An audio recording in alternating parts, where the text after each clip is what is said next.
Bawat umaga'y may pintuang bumubukas, ngunit walang kumusta, walang paglingap na wagas. Mga salitang unang naririnig sa akin, may pera ka ba? Ang laging hinihiling. Mga mensahe may dalang pangangailangan. Pag-ibig ba ito o pansamantalang sandalan?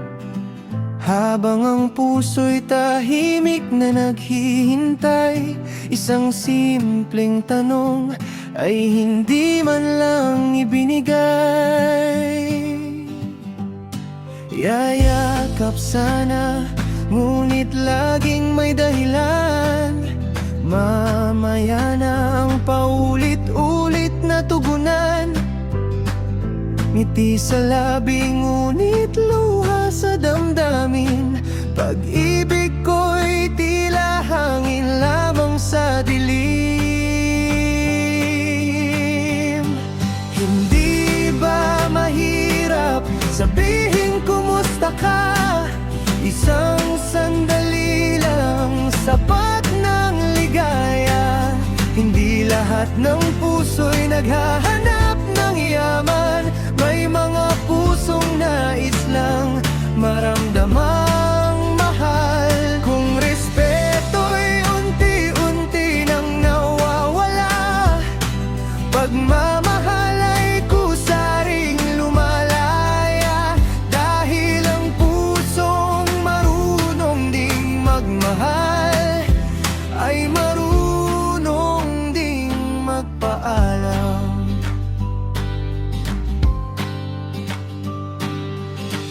Nilinis ko ang bahay bago ka dumating. Bawat sulok ay may pag-asang iyong mapansin. Ngunit pumasok kang tila walang pakialam. Mga bakas ng pagod ko'y naging parang hangin lamang. Ako ang unang tumatawag sa gabi. Ako ang naghihintay ng simpleng reply.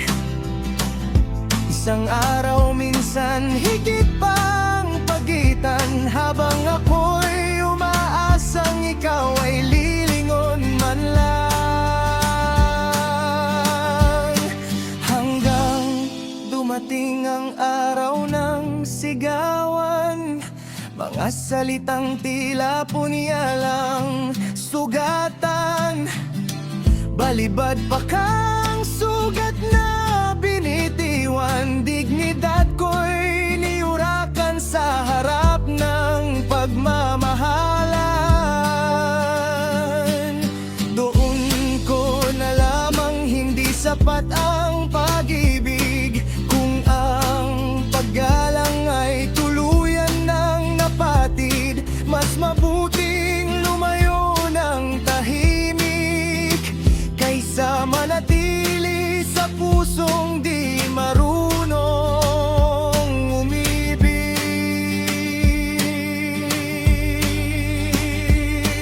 Hindi ba mahirap sabihin kumusta ka? Isang salita lang may pag-asang dala. Pag-ibig ay hindi sukat sa naibibigay, kundi sa paggalang na kusang inialay. Kapag ang tangal ay iyong tinapakan, pag-ibig ay natutong bumitaw rin minsan. Dahil ang pusong tunay na nagmahal ay pipiliing lumayo kaysa mawalan ng dangal. Hindi lahat ng paalam ay may sigawan. May mga pag-ibig na sa katahimikan nagwawakasan. Kapag nawalang respeto sa relasyon, ang natitirang pagmamahal ay alaala na lang lamang